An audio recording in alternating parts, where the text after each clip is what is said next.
गुजरात सरकार और वडोदरा कॉरपोरेशन द्वारा करोड़ों की लागत से बनाया हुआ राज्य का सबसे लंबा फ्लाईओवर ब्रिज सिर्फ 1.5 महीने में भ्रष्टाचार की कहानी कह रहा है।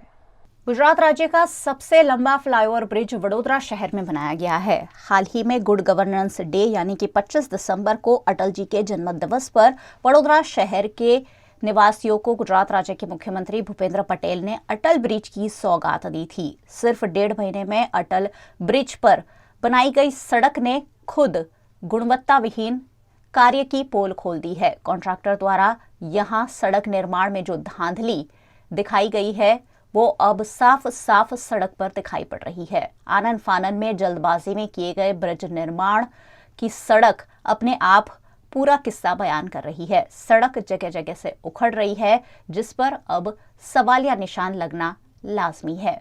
करोड़ों रुपए की लागत से इस ब्रिज का निर्माण कई सालों में हुआ है, लेकिन कुछ ही महीनों के भीतर यहाँ की सड़क उखड़ी उखड़ी नजर आ रही है, जिस पर सवाल उठना लाजमी है। आरटीआई अधिनियम 2005 मुजब जे अमे माहिती मांगी थी, आ 25/12/2022 रोज जे आ ब्रिजનું ઉદ્ઘાટન કરવામાં આવ્યું હતું, મુખ્યમંત્રીના હસ્તે ઉદ્ઘાટન કરવામાં આવ્યું હતું। આ બ્રિજ પર અમે લોકો અવારનવાર ચર્ચા પણ કરી છે કે ભાઈ આ જે બ્રિજ છે એને ઉતાવળે જે કહેવાય છે કે આંબા પાકવવાની કોશિશ કરી રહી છે। જે કહેવાય છે કે આરટીઆઈમાં જવાબ એવો છે કે ભાઈ હજુ તો કમ્પ્લીશન સર્ટિફિકેટ હજુ મને આપવામાં આવ્યું નથી, એટલે કહેવાનો મતલબ કંઈક ને કંઈક અધૂરી કામગીરી કરવામાં આવી છે। સાથે તમે જોઈ શકો છો કે આ બ્રિજ પર જે પ્લમ્બિંગનું કામ બાકી છે, સર્વિસ રોડનું કામ બાકી છે, કલરનું કામ બાકી છે, સાથે સાથે લાઇટિંગનું કામ બાકી છે, છતાં પણ આ બ્રિજને કેમ ઉદ્ઘાટન કરવામાં આવ્યું એ સમજાતું નથી। સાથે કહેવાય છે કે 222 કરોડના ખર્ચે જે આ બ્રિજનું ઉદ્ઘાટન કરવામાં આવ્યું હતું, પરંતુ કંઈક ને કંઈક બેદરકારી જોવા મળે છે। ઘણી વખત અકસ્માત થતા હોય છે। આજે પણ તમે જોઈ શકો છો 1 મહિનાની અંદર જ બ્રિજની ઉપર જે ખાડા પડી રહ્યા છે ત્યારે પણ પેચવર્ક કરવામાં આવે છે, એટલે કંઈક ને કંઈક આ કાળા ડામરની અંદર કાળો ભ્રષ્ટાચાર જોવા મળે છે। એટલે આપણા મીડિયાના માધ્યમથી અમારી અપીલ છે, વડોદરા શહેરના મેયર, કમિશનર, ચેરમેન તપાસ કરવી જોઈએ। સાથે સાથે અમે પણ આવનારા દિવસોમાં વિજિલન્સ તપાસની માંગણી કરવાના છે। वडोदरा में 230 करोड़ के खर्च से गुजरात में सबसे लंबा फ्लाईओवर ब्रिज बनाने का गर्व लेते हैं, तो जिसके उद्घाटन 25 दिसंबर जो श्रद्धेय अटल बिहारी वाजपेयी साहब के नाम पर रखा हुआ ये अटल ब्रिज, जिसमें राज्य सरकार का ब्रिज बनाने में फाड़ा है, तो वो ब्रिज पे 40 दिन के अंदर कई जगह पे गाबड़े पड़ गए और खड्डे पड़ गए, रोड उखड़ गया है ऊपर का। इसके लिए मैंने मुख्यमंत्री को जो व्हाट्सअप नंबर उन्होंने कंप्लेंट करने के लिए दिया हुआ है, वो व्हाट्सअप नंबर पे मैंने कंप्लेंट किया है कि ये ब्रिज पर अभी 40 दिन में जब खड्डे पड़ गए हैं, रोड उखड़ने लगा है और नीचे से कपची निकलने लगी है, तो इसके ऊपर एक कमेटी बनाई जाए। गुजरात इंजीनियरिंग रिसर्च इंस्टीट्यूट गेरी जिसको बोलते हैं, उसके तज्ञों को लाया जाए। रोड एंड बिल्डिंग R&B के जो तज्ञ इंजीनियर्स हैं उनको भी साथ में कमेटी में जोड़े जाए। और स्टेट विजिलेंस कमिश्नर, जब राज्य सरकार के फंड से ये बना हुआ ब्रिज है, तो स्टेट विजिलेंस कमिश्नर के तीनों की बना के कमेटी बना के इसके ऊपर एक तपास की जाए कि ये ब्रिज पर जब रोड बना तब कौन कॉरपोरेशन के सुपरवाइज़र थे, इंजीनियर थे, जिसको अच्छा बनने का, अच्छी गुणवत्ता वाला बनने का जो सर्टिफिकेट देते हैं, जो साइन करते हैं।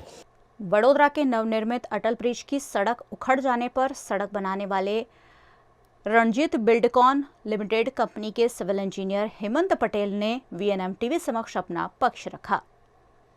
नहीं, ब्रिज का जो बहुत टाइम से था, पर ये हाल कोई ख़राब है नहीं। ये क्या था कि जब हमने पहली बार जब डामर काम चालू किया तो जून में चालू किया था, जून मिड में, तो उस टाइम क्या था कि बारिश होने के चांसेस, हमने बारिश आई नहीं थी, तो हमने रोड का काम चालू किया। और उसी दिन क्या था कि नीचे के जो पानी के बरसात का पानी जाने के लिए जो होल है, हम लोगों ने ये बंद कर दिए थे, क्योंकि डामर काम के दरमियान वो नीचे गिर ना जाए डामर, और नीचे व्हीकल के ऊपर गिरे नहीं, इसलिए पूरे होल बंद कर दिए थे टेम्पररी। तो और जैसे ही डामर हमने कंप्लीट किया, रात को जमकर बारिश हुई, पूरा ये ऊपर डेक था वो पूरा भर गया था, क्योंकि ये पानी जाने का रास्ता बंद था, इसलिए। और दूसरा क्या था, वो जून में हमने डामर काम किया था, एंड देन अपना ब्रिज ओपन हुआ दिसंबर में। तब तक 6 महीने तक ये रोड ऐसे ही पड़ा रहा है, क्योंकि ये कैसा डामर रोड में एक सिस्टम होती है, थोड़ा करके थोड़ा क्या 1-2 महीने में अगर ट्रैफिक जितना जल्दी चालू हो उतना इसकी स्ट्रेंथ और टायर रोलिंग से क्या है ये मजबूत होता है, पर वो पड़ा रहा है, इसलिए ये प्रॉब्लम इनिशियल लेवल पे आया था। ऊपर की जो फर्स्ट लेयर ऑफ सरफेस होती है 5 mm जैसी, वही खराब हुई थी, बाकी और कुछ नहीं था। मतलब मानते हो कि हर बारिश में यही तकलीफ होगी? ना नहीं हर बारिश में नहीं, अभी ये खाली नहीं ये क्या था, काम किया और तुरंत बारिश गिरी, खत्म हुआ, और उसके बाद इस रीजन से। बाकी सब में क्या है कि हमने आफ्टर मानसून काम हुआ था, उस टाइम बारिश थी नहीं, तो काम ऐसे ही बढ़िया। बाकी सब जो ब्यूटीमैन की जो बातें कर रहे हैं, थिकनेस की बातें कर रहे हैं, सब ओके है।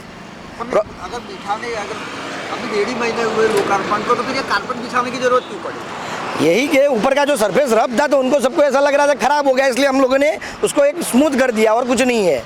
इस मामले कांग्रेस की विपक्ष नेता अमी रावत ने भी अटल ब्रिज निर्माण में हुई धांधली पर आवाज उठाते हुए रोष जताया। बहुत दुख की बात है, 25 दिसंबर को जो ब्रिज का इनॉग्रेशन हुआ, आज 1.5 महीना भी नहीं हुआ है, और उसमें अभी से जो एसफाल्ट है, डामर जिसको बोलते हैं गुजराती में, वो ब्लीड करना शुरू हो गया है। तो कहीं ना कहीं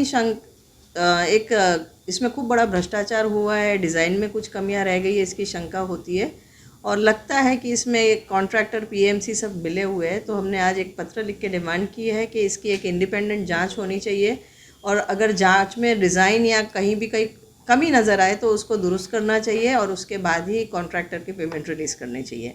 साथ ही वडोदरा शहर के जितने भी फ्लाईओवर्स और ब्रिजेज़ है, सब में कोई ना कोई टेक्निकल डिज़ाइन फॉल्ट की वजह से कहीं ना कहीं एक्सीडेंट्स हो रहे हैं, कहीं कंजेशन हो रहे हैं। कोई ना कोई लालबाग ब्रिज पे तो आपको ट्रैफिक सर्कल लगाना पड़ा, 1 वे ब्रिज करना पड़ा। फतेहगंज में 7 लोग ने एक ही स्पॉट पे एक्सीडेंट में अपनी जान गंवाई है। तब मैंने डिमांड यह भी की है कि सारे जो फ्लाईओवर्स है उसके ट्रैफिक के एक्सपर्ट्स को साथ रख के, ट्रैफिक कमिश्नर के साथ संकलन करके एक रिपोर्ट होना चाहिए, और उस हिसाब से जो भी उसमें सजेशंस दिए जाए, उस हिसाब से हर ब्रिज पे कार्यवाही करके लोगों के लिए ये ब्रिज सेफ बनाने चाहिए। और ये सबसे लंबे ब्रिज की बात करें तो उसके 230 करोड़ राज्य सरकार ने कमिट किए थे, और इसका अनाउंसमेंट राज्य सरकार के बजट में हुआ था, पर आज उसके सिर्फ 76 करोड़ राज्य सरकार ने दिया। बाकी के 156 करोड़ वडोदरा के शहर के टैक्स पेयर्स के पैसे से ये ब्रिज में यूज़ हुए हैं। तब हमारी डिमांड ये है कि 156 करोड़ इमीडिएटली राज्य सरकार से रिकवरी की जाए, क्योंकि ब्रिज का इनॉग्रेशन भी हो गया। अब कब तक ये पैसे नहीं आएंगे और कब तक वडोदरा शहर ये ब्रिज के पैसे बेयर करेंगे? इसी पैसों के डिले की वजह से ब्रिज का काम भी डिले हुआ है, और जो ब्रिज 2-3 साल में ख़त्म होना था तो 6-7 साल के बाद ख़त्म हुआ है, और लोगों को खूब परेशानियां इस ब्रिज की वजह से भी भुगतनी पड़ी है। वहीं स्थायी समिति के अध्यक्ष डॉक्टर हितेंद्र पटेल से पूछे जाने पर उन्होंने ब्रिज का निर्माण अभी अधूरा होने की बात कही। आप जे बात करो છો અટલ બ્રિજ ખૂબ લોક ઉપયોગી બની ગયો છે અને બનતો જ રહેશે। આ બ્રિજ ઉપર જે પ્રકારે હાલમાં જે આપ બતાવો છો એ નાના મોટા પેચમાં આ વિષય થયો છે, છતાં હજુ એના ઉપર હજુ પણ સિલકોટ અને અન્ય કામ બાકી છે। એ 3 મહિનાની આસપાસ બાદ કરવાના છે, એટલે કોન્ટ્રાક્ટરના ઇજારામાં સ્કોપમાં જ છે, એટલે કોઈ ચિંતાનું કારણ નથી। હાઈકોર્ટના નિર્દેશ બાદ જે પણ કામગીરી વિભાગે કરી છે એને આવનાર સમયમાં ચકાસીશું। અત્યારે જે પણ ત્યાં કામગીરી થઈ છે એને તમામ સિસ્ટમમાં આવરીને ફરીથી એને રિયુઝ શું થઈ શકે છે જોઈશું।